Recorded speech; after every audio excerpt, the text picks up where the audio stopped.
네. 지금 많은 분들이 착석해 주셨고 계속 들어오고 계시는데요. 시간 관계상 바로 시작하도록 하겠습니다. 저는 에픽게임즈 코리아에서 일하고 있는 박창현이라고 하고요. 제 세션은 저희가 스테이트 오브 언리얼 행사에서 공개한 더 위쳐포 언리얼 엔진 5 테크 데모에서 사용했던 기술들을 한번 소개해드리는 세션입니다. 먼저 이 프로젝트는 에픽과 CDPR 그리고 각각의 장점을 갖고 있는 회사 간의 협업으로 제작이 되었는데요. 에픽이 가지고 있는 기술 전문성과 CDPR이 가지고 있는 대규모 오픈월드 제작 경험을 합쳐서 하나의 팀처럼 아주 가깝게 협업을 해서 만들어졌습니다. 그리고 함께 고민한 치열한 결과물들이 모두 언리얼 엔진이 발전되는데 이제 도움이 되었고요. 그리고 추가적으로 이제 한국 개발자분들을 위한 이 테크 데모 강연을 허가해준 대인배 CDPR에게도 감사 인사를 드립니다.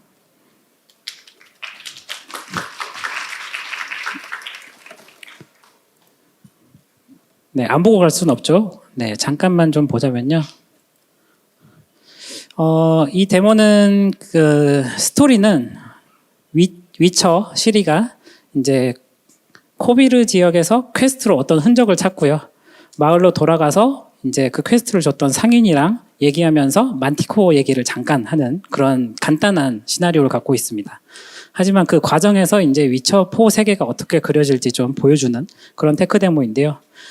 저희는 이 데모에서 사용된 기술들을 전체적으로 좀 훑어보고 이 기능들이 언리얼 엔진 발전에 어떻게 도움을 주었는지 얘기해 보려고 해요. 도입부는 이런 오픈되어 있는 씬이 나오고요. 마을로 가시면 이렇게 여러 가지 인터랙션들이 발생하는 마을도 보실 수 있습니다. 이 데모는 일반 플스5, 프로 아니고요. 플스5에서 60프레임으로 60fps로 구동되는 오픈월드 기술 데모고요. 저희가 이전에도 사실 언리얼 엔진을 활용해서 여러 가지 기술 데모들을 많이 공개를 해왔는데 앞선 데모들은 대부분 30프레임을 기준으로 목표로 하였었습니다. 이번에는 그거의 2배가 되는 성능을 보여줄 수 있는 굉장히 엄청난 데모라는 거죠. 그리고 당연히 목표는 이제 말도 안 되는 기기에서 돌리는 게 아니고 현세대 콘솔을 목표로 했고요. 그래서 현세대 콘솔에서도 이 정도 시각적인 충실도, 그 다음에 이 정도로 꽉 차는 월드를 그릴 수 있다. 그걸 목표로 개발을 했습니다. 그래서 이 개발에 사용된 기술은 실제 위쳐4 개발에도 같이 사용될 예정이고요. 그래서 60프레임을 겨우 맞추는 게 아니고 추후에 전투 시스템 같은 게 붙어도 동작이 가능하도록 CPU 쪽에 어느 정도 성능 여유를 두고 개발했습니다. 그럼에도 이런 넓은 월드가 충실히 돌아가고 있죠.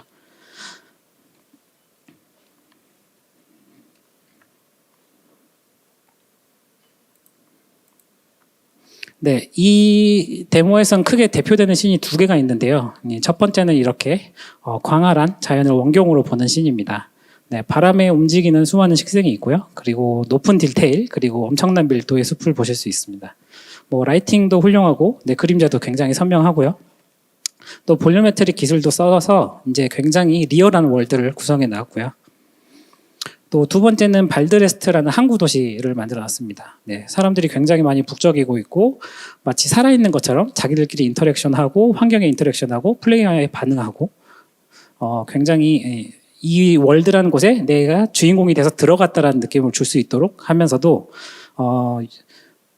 60프레임을 그대로 유지할 수 있도록 굉장히 성능 면에서 신경 써서 만들었습니다. 그래서 오늘은 이렇게 2가지 씬에서 사용된 주요 기술에 더해서 사용자를 더욱 내러티브에 몰입하게 만드는 시네마틱 제작에 포커스해서 이야기 드릴 예정입니다. 데모에서 보셨던 클로스나 플래시, 카오스 플래시, 그리고 워터 시뮬레이션은 너무 좋긴 하지만 이번에는 시간 관계상 스킵하도록 할게요. 제한된 시간 동안 다양한 기능을 커버해야 돼서 엔진을 대표하는 기능들과 엔진의 기본 아키텍처는 파악하고 계신다 가정하고 기본 설명은 좀 생략하겠습니다. 본격적으로 시작해 보도록 하겠습니다. 이 코비르 지역은 위쳐4 실제 게임 제작 파이프라인을 동일하게 사용해서 제작이 되었습니다. 그래서 먼저 외부 DCC 툴, 월드머신 같은 툴에서 화이트맵을 뽑아서 그 데이터를 언리얼 엔진으로 가지고 오고 엔진 내에서 스컬프팅해서 만들었는데요. 뭐 흔히들 아는 일반적인 작업 방식이죠. 그리고 그 위에 나무, 바위, 식생 같은 좀 큰 풀업들을 절차적 PCG 레이를 통해 배치하고요. 그 위에 땅에 떨어진 작은 풀업들은 PCG가 제공하는 GPU 컴퓨트 기능을 통해서 런타임에 효율적으로 배치합니다. 즉 원경에 있을 때는 없다가 카메라가 가까이 갔을 때만 새롭게 그려지는 거죠. 그리고 이 모든 것은 다 나나이트로 렌더링이 되는데요. 나나이트를 잘 아시겠지만 이렇게 울창한 나무숲을 그리는 것은 기존 나나이트에게도 사실은 부담입니다. 나나이트 제왕과 혹시 그 나나이트의 그 기능적인 제약 그리고 뭐 동작 방식에 약간 친숙하지 않으시면 제가 작년에 언리얼 페스트에서 발표한 나나이트 발표를 좀 보시면 도움이 되실 거예요. 네, 저희는 오픈월드에서 고밀도 숲을 생성하기 위해 새로운 솔루션을 오랫동안 R&D 하였는데요.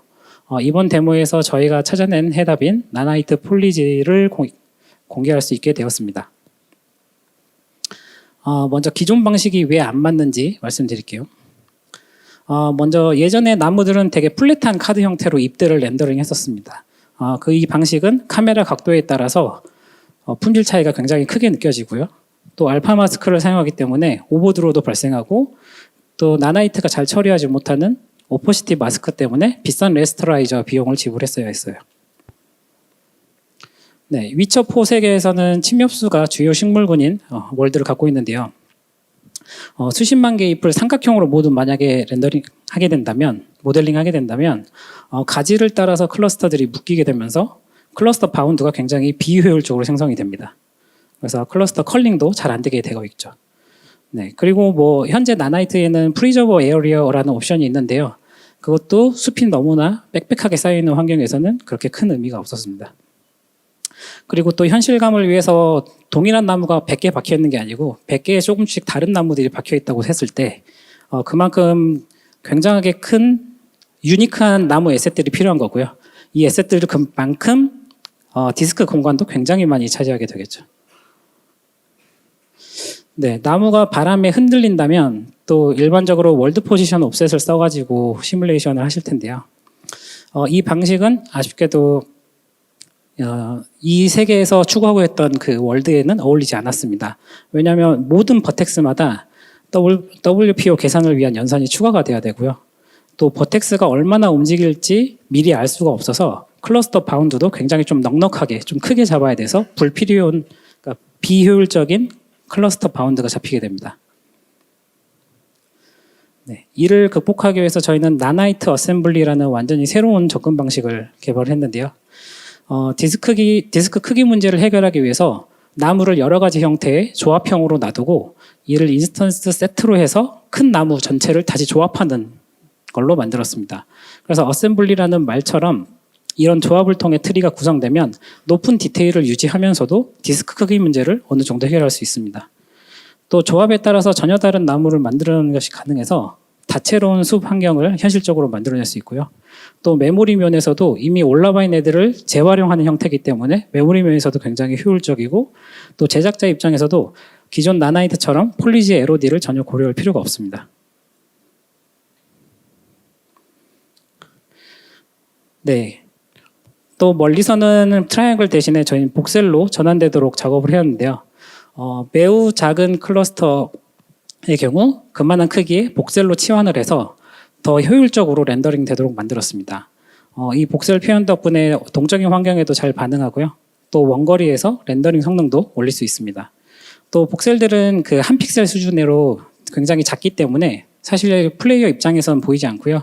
여기선 디버그 될 때 이렇게 보일 것이다라는 그냥 그러니까 디버그용으로만 이렇게 표현이 되고 있는 겁니다.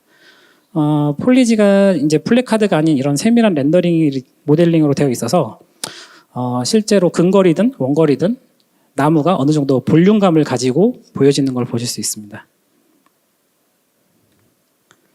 그리고 세 번째로 바람 시뮬레이션 같은 경우는 WPO가 아니라 저희는 본 애니메이션을 사용을 했습니다. 그래서 스켈레탈 메시기 때문에 나나이트가 제공하는 고정된 패스를 그대로 사용하실 수 있고요. 그리고 애니메이션의 그 데이터를 미리 알고 있기 때문에 클러스터 경계도 최소화시켜서 잡을 수 있습니다.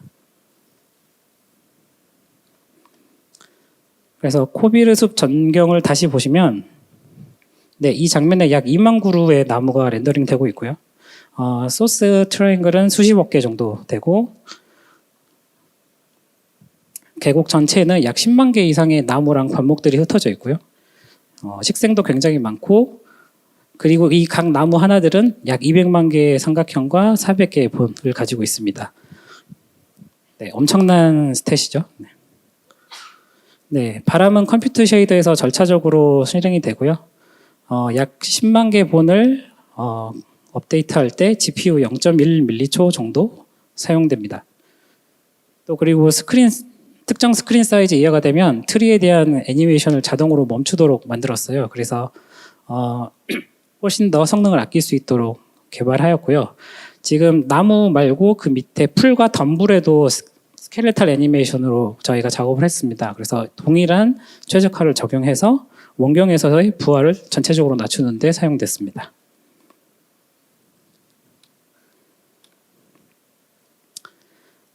네, 오픈월드 게임에서는 사실 그 이동 자체가 굉장히 즐거워야지 그 레벨을 돌아다닐 맛이 나잖아요. 그런데 월드를 열심히 뛰어가는데 갑자기 끊김 현상이 발생하면 플레이어 몰입이 굉장히 많이 깨지겠죠. 그래서 저희는 월드 파티션의 스트리밍 성능을 강화하기 위해 노력을 하였고요. 이제 굉장히 많은 컨텐츠를 이전보다 더 빠르게 가져와서 월드 이동 시에 최대한 원활한 경험을 할 수 있도록 기능을 좀 개선했습니다. 지금 이렇게 시리를 따라잡기 위해 비행한 장면에서도 굉장히 빠르게 월드가 이제 옆으로 흩어지고 있는데요. 그 과정 중에 보이지 않는 영역에서 계속 스트리밍이 일어나고 있는 중이죠. 네, 더 빠른 스트리밍이 가능하도록 하기 위해서는 당연하게도 이런 목표점으로 목표를 가지고 이를 개발을 해야 되는데요. 먼저 스트리밍 대상은 당연히 적은 게 좋고요. 작업자는 이 스트리밍 대상을 선정할 때 세밀하게 컨트롤할 수 있어야 됩니다. 그리고 이 스트리밍 자체의 부하가 CPU의 게임 스레드의 너무 특정 부분에 몰리지 않도록 작업들을 잘 분산시키는 과정들이 필요한데요. 이런 목표를 위한 개선 사항들이 예전부터 꾸준히 저희는 있어 왔습니다. 그래서 그 부분을 조금 더 얘기 드리자면요. 먼저 월드 파티션의 동작 흐름은 크게 이렇게 단순하게 세 가지로 만들 수 있는데요. 저희가 PI를 누르시거나 아니면 쿠킹을 시도하시면 월드에 존재하는 모든 액터에 대해서 액터의 상태 정보를 수집을 합니다. 저희는 그 그리드에 어떻게 배치될지에 대한 정보를 액터 디스크립터라고 부르는데요. 이 정보를 수집해서 이 정보와 월드 파티션 세팅으로 잡아놓은 수치들을 활용해서 런타임 해시가 월드를 쪼갭니다. 쪼개서 파티셔닝이라는 작업을 하고요.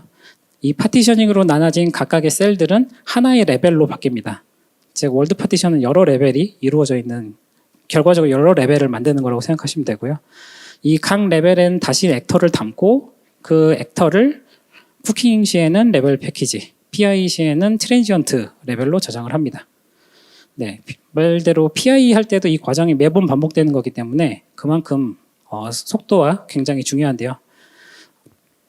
이 과정 중에 저희가 사용자 측면에서 또 성능 측면에서 영향을 줄 수 있는 세 가지 기능을 추가를 했습니다. 먼저 파티셔닝 단계, 그 가장 기본이 중앙이 되는 핵심이 되는 파티셔닝 단계에서 저희가 새로운 해시셋을 통해서 3차원 그리드를 생성할 수 있도록 만들었습니다. 저희 언리얼 엔진 5.4 출시 웨비나 보셨던 분들은 아마 들으셨을 거예요. 그래서 이제 하늘이 올라가거나 고지대에 올라가 있으면 카메라 영역 바깥에 있는 저지대 부분은 이제 자동으로 스트리밍 아웃됩니다. 네, 액터 디스크립터 뮤테이터는 파티셔닝 전 단계에서 각 셀에 액터가 배치되기 전에 액터의 속성을 바꿀 수 있게 해주는 거예요. 그래서 어떤 셀에 네가 배정이 될 것이다를 컨트롤할 수 있게 해주는 건데요. 이 테크네모 작업할 때 CDPR에서는 건축물, 장식, 식생 이렇게 세 가지로 컨텐츠를 폴더로 관리를 하고 있었습니다. 근데 기존 작업 방식에서는 각 작업자가 에셋을 만들고 그걸 런타임 그리드를 수동으로 직접 입력해서 배치를 했었어야 됐거든요. 그래서 뭐 상인 앞에 있는 저런 작은 물병 같은 것들을 본인이 손댈 때마다 계속 다시 순수 그리드로 막 옮긴다고 생각해 보세요. 이게 프로그래머라면 하고 싶지 않은 작업일 거예요. 그래서 뮤테이터를 도입하면서 이 폴더 구조를 따라 자동으로 그리드를 지정할 수 있는 방식을 도입을 했고요. 그래서 휴먼 에러를 완전히 낮출 수 있었고, 또 이렇게 자동화된 방식이 지원이 되니까 여러 가지 스트리밍 전략을 테스트해 볼 수 있게 되었습니다. 뭐 예를 들어서 장식물의 크기나 거리에 따라 그리드를 더 세분화해서 나누는 거죠. 그래서 당연히 이 과정들은 모두 다 기존 에디터에서의 작업에 영향을 주지 않도록 월드 파티션의 비파괴적인 플로우를 따르고 있기 때문에 반복적인 작업이 굉장히 쉬워서 이런저런 스트리밍 전략들을 손쉽게 테스트해 볼 수 있었습니다. 화면에서는 각 그리드의 스트리밍 용어 차이를 보실 수 있고요. 뮤테이터를 통해서 더 세밀하게 그리드를 관리하고 필요한 것들만 로드되게 만들어서 전체적으로 메모리 사용량도 감소하고 퍼포먼스도 올릴 수 있었습니다. 그 후에 런타임 셀 트랜스포머라는 것이 있는데요. 이건 파티셔닝 이후에 각 셀에 대해서 변형을 할 수 있도록 해주는 겁니다. 해당 셀에 저희가 엔진에서 기본적으로 제공하고 있는 것은 스태틱 메시 액터를 자동으로 인스턴스 스태틱 메시 컴포넌트로 바꾸는 트랜스포머인데요. 이거는 당연히 비파괴적인 데이터 기반 동작을 그대로 따르기 때문에 ISM으로 바꾸고 나서 퍼포먼스가 되는 곳에서 충분히 이점을 누릴 수 있었습니다. 당연히 스태틱 메시 액터가 그 수가 줄어든 만큼 로드나 포스트 로드, 스폰 이런 데서 성능 부하를 훨씬 더 낮출 수 있었습니다.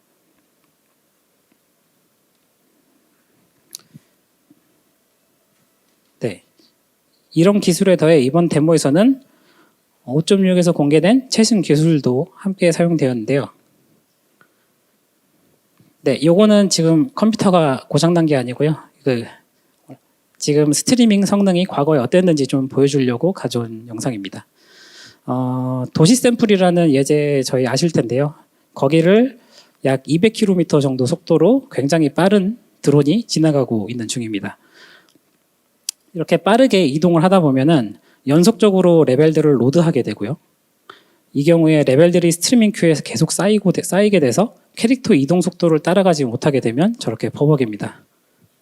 네, 이 버벅을 일으키는 가장 중요한 원인 중 하나는 그 피직스 씬을 생성하는 부분이었어요. 그래서 해당 부하를 저희가 게임 스레드에서 떼어내서 비동기로 처리할 수 있도록 이번에 여러 작업들을 진행을 했습니다. 당연히 카오스 쪽 물리 엔진의 변경도 있었고요. 레벨 스트리밍 시에 점진적인 업데이트를 저희가 진행할 때 이 비동기 생성 제거를 다루기 위한 새로운 단계도 추가를 했습니다. 5.6에서 바로 사용하실 수가 있고요. 위에 있는 세 가지 콘솔 변수 사용하시면 됩니다. 또 레벨 스트리밍 시스템이 그 중간에 add to world, remove from world 같은 비동기 테스트 완료를 대기하는 동안 그냥 노는 게 아니고 다른 작업을 또 할 수 있도록 동시에 비지블 레벨을 컨트롤할 수 있도록 하는 기능도 추가됐습니다. 네, 그러면 여기 아래쪽에 있는 인사이트 이미지처럼 add to world 하고 있는 그 과정 중에 백그라운드 태스크들이 이어서 실행되는 거죠.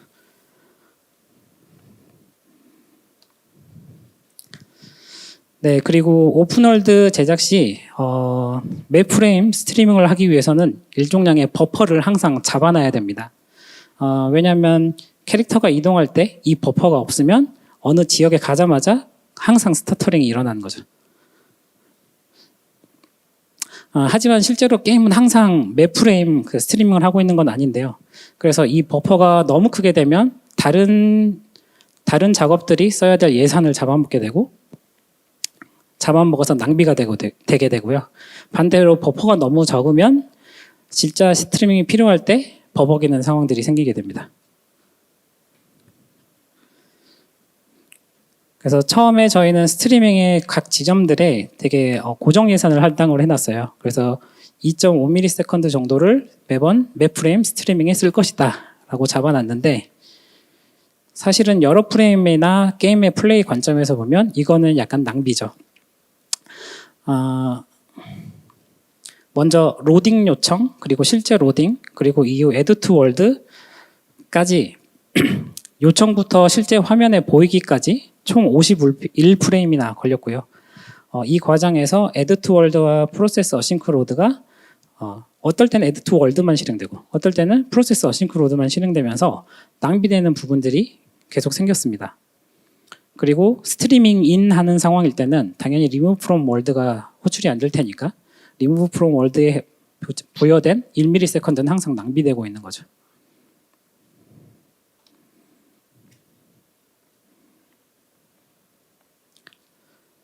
그래서 저희는 이 스트리밍에 예상된 예산 자체를 통합해서 시스템이 이를 동적으로 분배해서 사용하는 방식을 고안을 했습니다.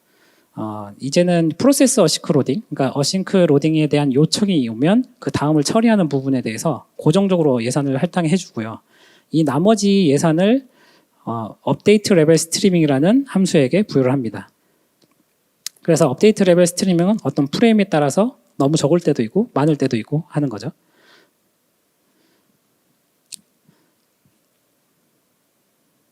그래서 이 새로운 기능 덕분에 add to world와 remove from world는 이제 하나의 시간 안에서 예산 안에서 동시에 실행될 수 있도록 만들었고요. 만약에 시간을 쓰고도 남으면 다시 프로세스 어싱크 로딩이 호출될 수 있도록 만들었습니다. 네, 그래서 이 단순하지만 효율적인 방식으로 데모에서는 프레임당 필요한 예산이 2.5ms에서 1.5ms 정도로 40% 줄어들었고요. 스트리밍 지연 시간도 40% 줄일 수 있었습니다.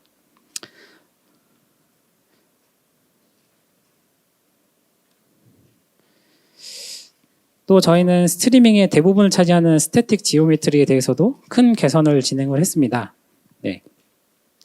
네, 정적인 지오메트리가 일반적인 액터와 동일한 월드 등록 절차를 거치지 않고 더 빠르고 가볍게 처리되도록 만든 건데요. 이를 달성하기 위해서 컨텐츠를 저장하고 로드하는 두 가지 지점에서 큰 변경을 했습니다.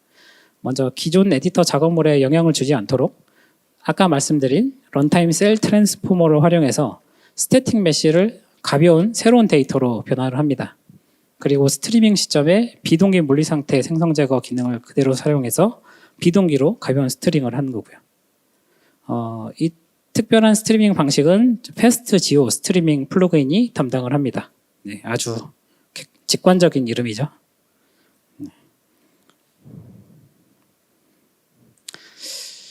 네, 그래서 이 트랜스폼 과정을 할 때는 굉장히 보수적으로 접근을 할 수밖에 없는데요.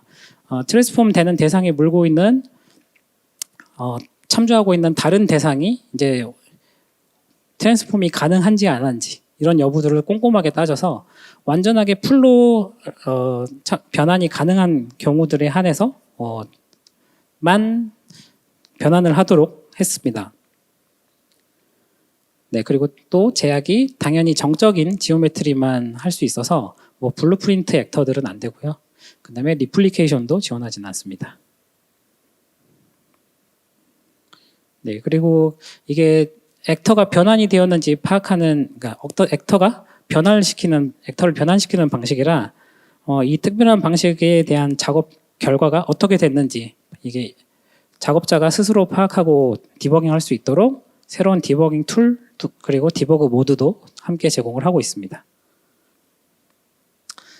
네, 그래서 앞서 보신 끊긴 장면은 언리얼 엔진 5.6에서는 더 이상 발생하지 않습니다. 네, 스트리밍 최적화와 이 패스트 지오 덕분에 이제 원활한 스트리밍을 하실 수 있도록 되어 있고요. 실제 저희가 이 테스트를 하면서 사용한 콘솔 변수와 그 결과물인데요. 함수 단위로 조금씩 다르지만 적게는 65%, 크게는 93% 정도의 성능 개선이 있었습니다. 엄청난 큰 차이죠. 네, 테크 데모에서도 약 91%의 컴포넌트 그리고 86%의 액터가 변환이 돼서 이 패스트 지오로 인해서 빠르게 스트리밍이 가능했습니다. 네, 그 결과물이 바로 이 장면입니다. 네, 엄청나게 빠른 속도로 월드를 훑고 가면서도 네, 끊김없는 안정적인 프레임을 보여주고 있습니다.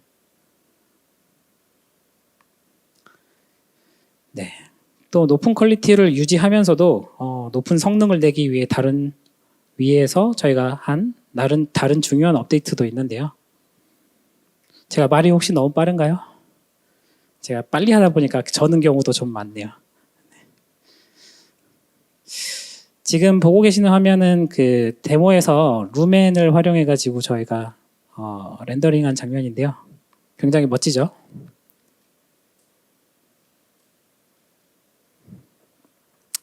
예. 루멘은 이제 5.6부터 기존 대비 2배 이상 빠르게 실행이 가능합니다. 물론 하드웨어 레이트레이싱 켰을 때이고요. 그리고 저희가 렌더링 파이프라인 쪽에 그 병렬화 작업을 계속 하고 있는데 그 작업이 이번에 더 좋아지면서 렌더 커맨드 쪽도 병렬화를 좀 더 신경 써서 할 수 있도록 했습니다. 그래서 렌더 커맨드 Q의 중간에 레이어를 하나 더 둬서 전체적인 병렬화 성능을 좀 올릴 수 있는 작업들을 많이 진행을 했고요. 지금 HWRT에 대한 부분만 좀 집중해서 보자면 이 월드에서는 데모에서는 저희가 하드웨어 레이트레이싱 씬을 크게 근거리와 원거리 두 가지로 좀 나눠놨습니다. 네, 150m를 기준으로 하고 있고요. 근거리에서는 일반적인 레이트레이싱 씬과 동일합니다. 네, 웬만한 에셋들, 그러니까 지오메트리들, 뭐 다이나믹 지오메트리들 모두 다 레이트레이싱 씬에서 보실 수가 있고요. 이 예산 안에 그러니까 저희는 400메가바이트 정도를 이제 지오메트리 예산으로 잡아놨는데 실제 이 데모 플레이할 때는 피크가 약 300메가바이트 정도로 좀 넉넉한 편이었다고 합니다. 네, 그리고 GPU에서 이 레이트레이싱 씬 업데이트가 발생할 때 저희는 예산을 0.5ms 정도로 잡아놨고요. 그래픽스 작업과 함께 효율적으로 작업이 되도록 어싱크 컴퓨트로 동작하게 했습니다. 네, 원거리에서는 전혀 다른 원거리용 프록시 지오메트리를 사용을 합니다. 그래서 먼 거리에 대해 발음이 이상하죠. 먼 거리에 대해 더 빠른 레이트레이싱을 하도록 하였고요. 별도의 TLAS를 두고 먼저 처음에 근거리 기준으로 트레이싱을 하고 근거리가 없다 그러면 원거리로 넘어가도록 동작하도록 하는 형태로 했습니다. 파필드 씬에서는 대부분 정적인 지오메트리만 하도록 했고요. 그래서 매 프레임 업데이트 하는 비용을 없앴습니다. 그리고 루멘에서는 파필드를 사용해 더 많은 최적화를 할 수 있도록 하는 옵션도 추가를 해놨는데요. 오클루전만 차폐 여부만 결정할 수 있도록 해서 파필드 트레이스 속도를 높이는 모드가 이번에 추가가 됐습니다. 네, 다이나믹 인스턴스는 성능에 굉장히 영향을 많이 주는데요. 모든 다이나믹 인스턴스를 매 프레임 렌더링하는 건 그만큼 엄청나게 성능에 많은 영향을 줍니다. 그래서 저희는 시간을 쪼개가지고 어느 정도 예산 안에서만 업데이트할 수 있도록 이번에 변경을 했는데요. 최대 약 4만 트라이앵글만 업데이트 되도록 했습니다. 이거는 캐릭터 3마리 정도가 이 정도라고 생각하시면 되고요. 그래서 캐릭터 주변에 중요한 NPC들에 대해서만 우선적으로 먼저 업데이트하도록 선택하도록 했고요. 그래서 화면에 아무리 많은 캐릭터가 있어도 어느 정도 일관된 성능 부하로 예산을 사용할 수 있겠습니다. 네. 그리고 어싱크 컴퓨터에서 GPU 스핀 캐시를 실행하도록 해서 조금이라도 성능을 더 아껴 쓸 수 있도록 했고요. 그 다음에 레이트레이싱 씬을 업데이트 할 때에만 그러니까 실제로 눈에 보이는 대상이라는 게 결정이 됐을 때만 GPU 스킨 캐시가 동작하도록 했습니다. 지금 화면에 보시면은 녹색으로 표현된 게 이제 캐릭터이고요. 그 밑에 바닥에 깔려 있는 게 랜드스케이프인데요. 랜드스케이프도 LOD가 변경될 때 타임 슬라이스로 업데이트를 유사하게 하도록 했고요. 높은 LOD가 아니고 방금까지 있었던 낮은 LOD를 사용하도록 했습니다.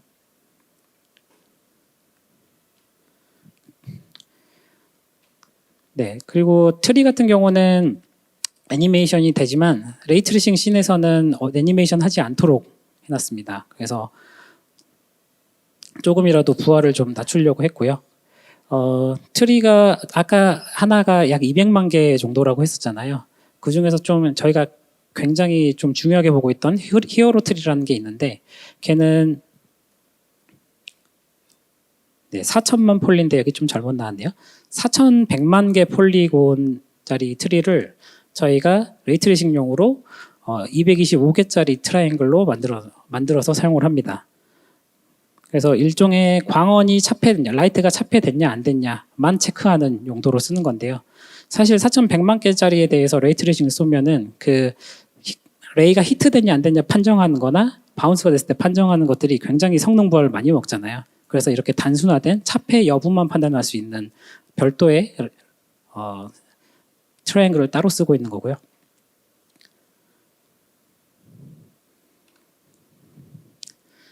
또 벌처 섀도우 맵에서는 이 섀도우를 그리게 된 그림자 메쉬가 얼마나 단순한지, 그리고 한번 캐시된 그림자 정보가 얼마나 오랫동안 재사용할 수 있는지가 성능에 되게 중요한 부분인데요.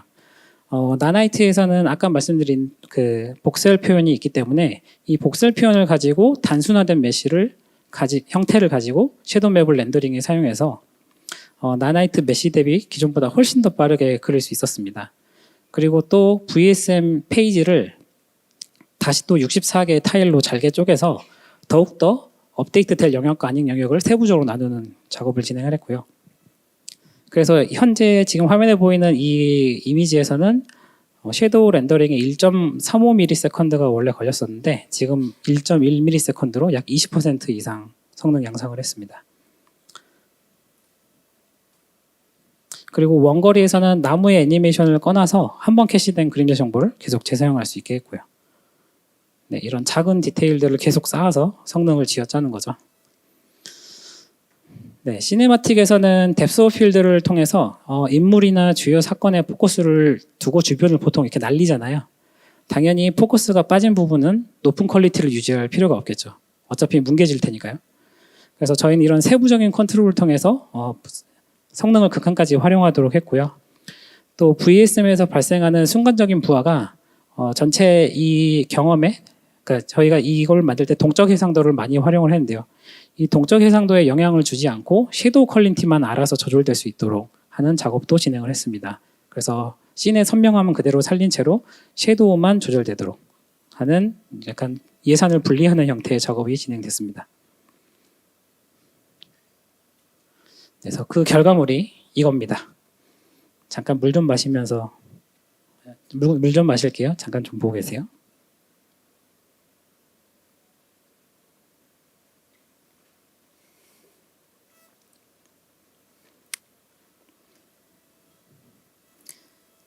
멋지지 않나요? 네, 다음 주제로 넘어가 보겠습니다.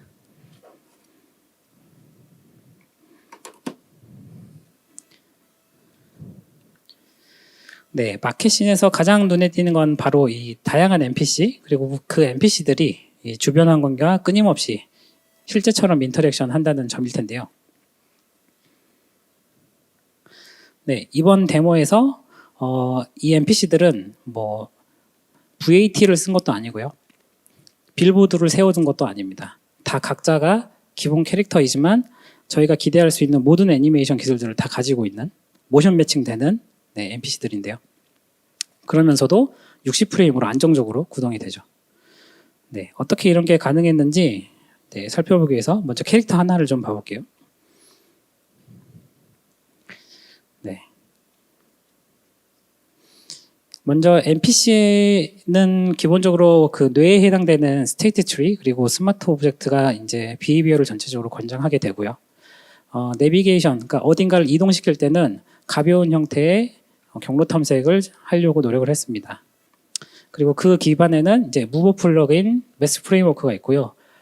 저희가 새롭게 애니메이션을 가능하게 한 뛰어난 성능으로 새롭게 애니메이션을 관리하는 프레임워크도 새로 공개를 했습니다. 디테일하게 한번 좀 말씀드릴게요. 네, 먼저 무버 플러그인은 데모에 등장하는 모든 캐릭터의 로코모션을 처리하는 플러그인입니다. 기존에 저희가 폰을 하나 만드시면 항상 캐릭터 무브먼트 컴포넌트라는 게 있으셨을 텐데요. 그걸 저희가 대체하기 위해서 새로 만들고 있는 기능입니다. 흔히들 저희 릴리즈 노트에서 무버 2.0이라고 불리는 것, 그거라고 생각해 주시면 됩니다. 그래서 저희 이 기능은 뒤에 말씀드릴 그 새로운 애니메이션 프레임워크와 저희가 통합을 시켜서 루트 모션을 기반으로 무브먼트를 지원할 수 있도록 하는 게 기본 옵션입니다. 그래서 언리얼 애니메이션 프레임워크와 굉장히 호환이 잘 되게 되어 있고요. 이번에는 스탠드얼론 게임에 맞도록 네트워크나 이제 특별한 그러니까 스탠드얼론 게임에 맞지 않는 기능들을 좀 제외한 심플한 백엔드를 저희가 추가를 했습니다. 그래서 뭐 게임 스레드가 아닌 워커 스레드에서 로직을 처리할 수 있도록 하는 기능도 추가가 되었고요.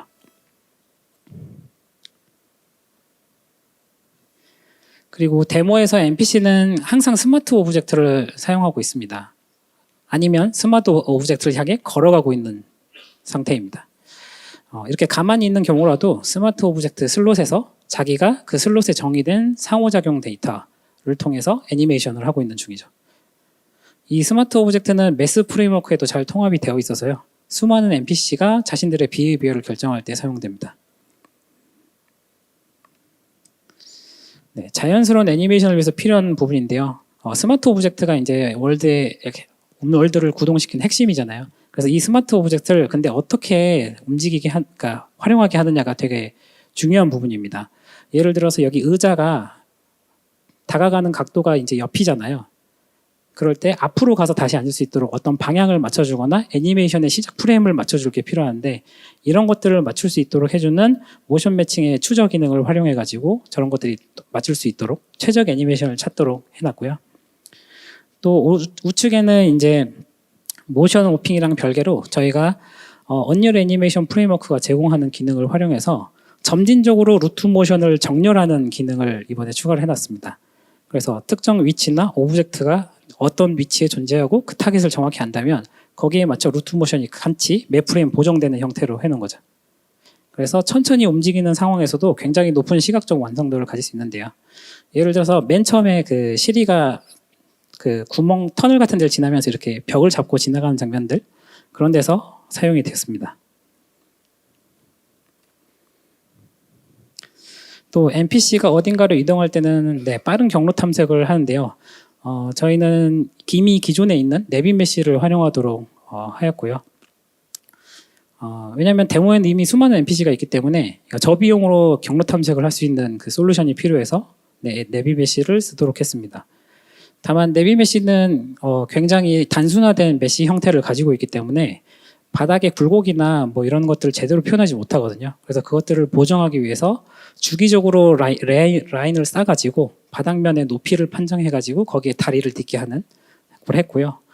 또 너무 그 주기가 가까우면 성능을 너무 많이 먹게 되니까 그거 중간에 주기 중간중간에는 내비메시의 노말을 가지고 높이 값을 추측해가지고 보정하는 형태를 넣었습니다. 네, 그리고 그러니까 내비메시는 이런 좁은 틈에서 제대로 형성되려면 내비메시 그 셀 사이즈를 굉장히 많이 줄여야 되거든요. 근데 그렇게 하면 결국 또 그게 성능 부하가 되고 메모리 부하가 되기 때문에 이런 좁은 영역에서는 그냥 스마트 오브젝트가 더 우선해서 비헤이비어를 판단할 수 있도록 스마트 오브젝트 기준으로 동작하도록 만들었고요. 또 이런 비헤이비어의 결정과 다수의 상태 관리를 위해서 저희는 메스 프레임워크를 적극적으로 쓰고 있습니다.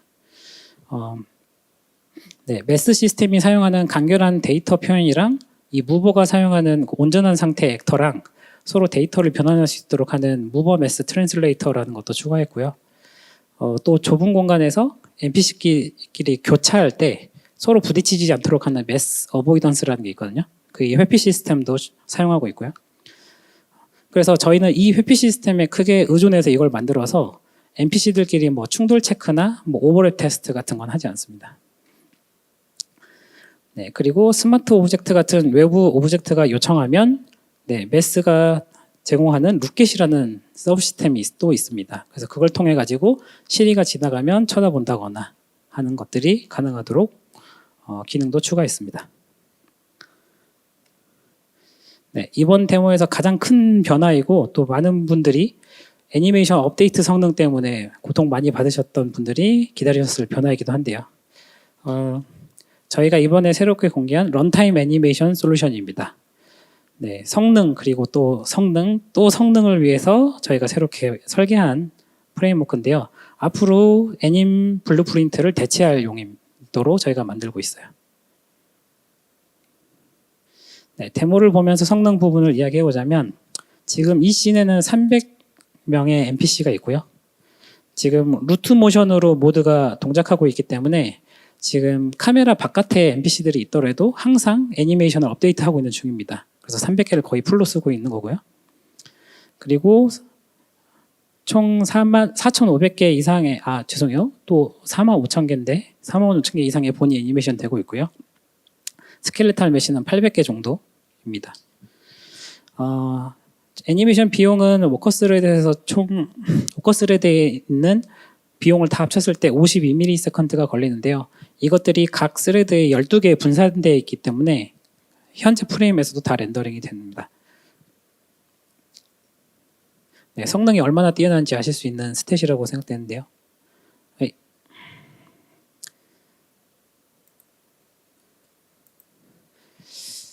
네, 먼저 이 언리얼 애니메이션 프레임워크는 앞서 말씀드린 대로 루트 모션을 굉장히 설계 단계부터 고려해서 그 성능을 최대한 끌어내기 위해 노력을 했고요.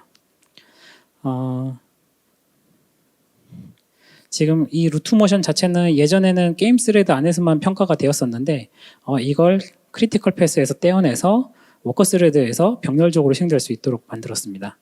그리고 이 루트 모션 자체가 굉장히 특별한 애니메이션 기능이 아니라 일반적인 애니메이션들처럼 다른 속성들처럼 관리될 수 있도록 만들어 나왔고요.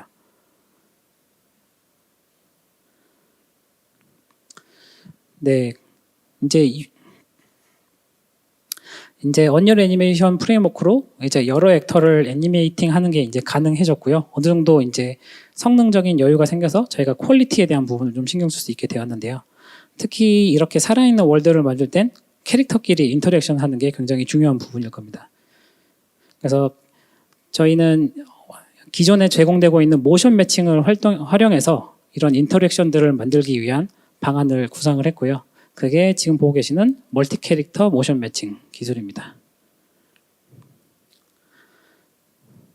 네, 이걸 위해서 저희가 다양한 에셋과 기능 확장을 진행을 했는데요.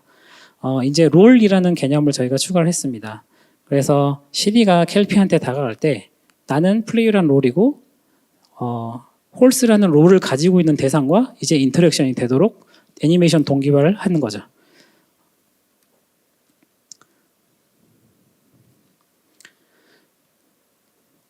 네, 그리고 보통의 모션 매칭에서 이제 스키마 채널을 활용해서 시스템에 무슨 기능을 매치하려는지, 뭐 다리 위치인지 속도인지 이런 것들을 지정하도록 되어 있는데요.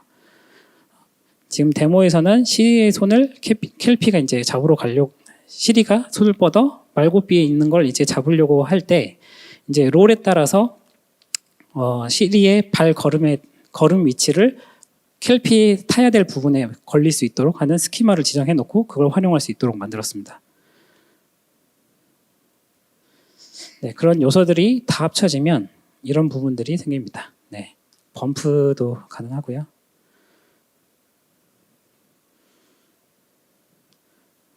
캐릭터들이 지금 계속 시리를 쳐다보고 있고요.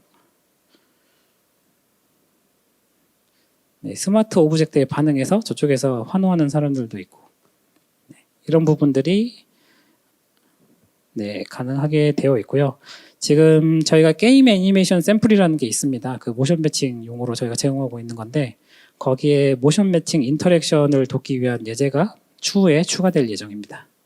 그래서 이런 씬을 만들어 보는 걸 직접 해보실 수 있게 될 것 같고요. 네, 이제 기나긴 캐릭터 구성을 봤으니까 이제 실제 사용된 예시들을 보면서 정리를 좀 해볼게요.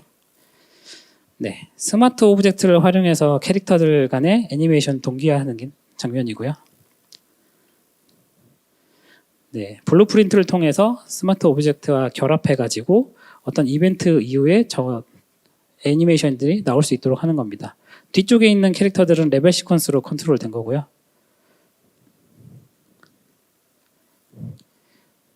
상인이 상자를 들었다가 앞으로 보내고 정리하고 있는데 이 애니메이션 중간에 상자를 어태치 해가지고 붙잡고 디태치해서 다시 놓고 하는 것들을 구현해 놓은 겁니다. 네, 이 부분 제가 좋아하는 애니메이션인데 곰에게 깜짝 놀라는 사람들이 있는데 그 앞에 있는 노란색이 친구를 밀고 자기가 같이 놀라는 저런 게 되게 귀엽잖아요. 이런 것도 미리 만들어진 시퀀스가 아닙니다. 항상 저 놀라는 친구가 노란색일 필요도 없고요. 저거는 스마트 오브젝트가 저걸 처리합니다.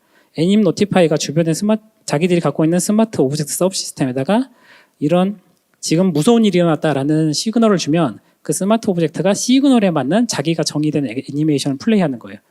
근데 저게 저 노란색일 때는 뭐 이렇게 미는 애니메이션 다음에 놀라겠지만 뭐 꼬마가 있으면 그냥 그 자리에 넘어질 수도 있고요.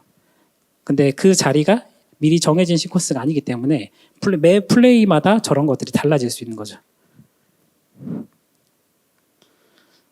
데모 중간에 이제 그 마을 중앙이 악사가 나오면서 이렇게 전체적으로 페스티벌이 발생한 것처럼 바뀌는 페이지가 있는데요. 이때도 CDPR이 자체 제작한 반응형 커뮤니티 시스템을 가지고 동작하도록 만듭니다. 하지만 핵심은 결국 스마트 오브젝트인데요.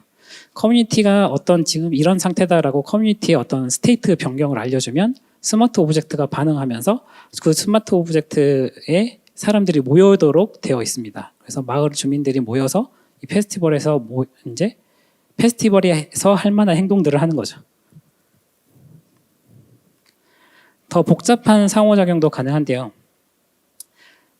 처음 부분부터 보시면 모션 매칭 인터랙션을 통해서 캐릭터들끼리 부딪히게 되고요. 동기화된 애니메이션이 나온 다음 이제 애님 노티파이로 스마트 오브젝트가 컴포넌트가 붙어 있는 사과가 스폰됩니다. 그러면서 물리 시뮬레이션이 되면서 땅에 떨어지게 되고요. 땅에 떨어지다가 굴러서 멈추면 주변에 있는 스마트 오브젝트들한테 이 사과를 사용해라 라는 시그널을 줍니다. 그러면서 시그널을 받은 대상들 중에 자기가 할 만한 행동이 있으면 가서 하는 거죠. 그게 아이는 훔쳐서 가는 거고요. 돼지는 와서 먹는 겁니다. 네. 이것도 옆에 만약에 닭이 있었고 닭한테 그 시그널을 처리할 수 있게 해줬으면 또 다른 행동을 했겠죠. 이런 것들이 모두 이제 정해진 시퀀스가 아니고 그 상황에 맞게 스마트 오브젝트 시스템에 의해서 구동이 됩니다.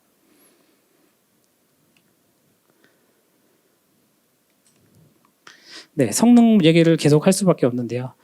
이게 당연히 뭐 5명, 10명짜리가 돌아가는 마을이다라고 하면은 큰 의미가 없겠죠. 예, 이렇게 굉장히 많은 수백 명의 NPC를 동시에 처리하기 위해서는 엄청난 최적화를 많이 수행할 수밖에 없는데요. 제가 지금 벌써 시간을 이렇게 많이 썼군요.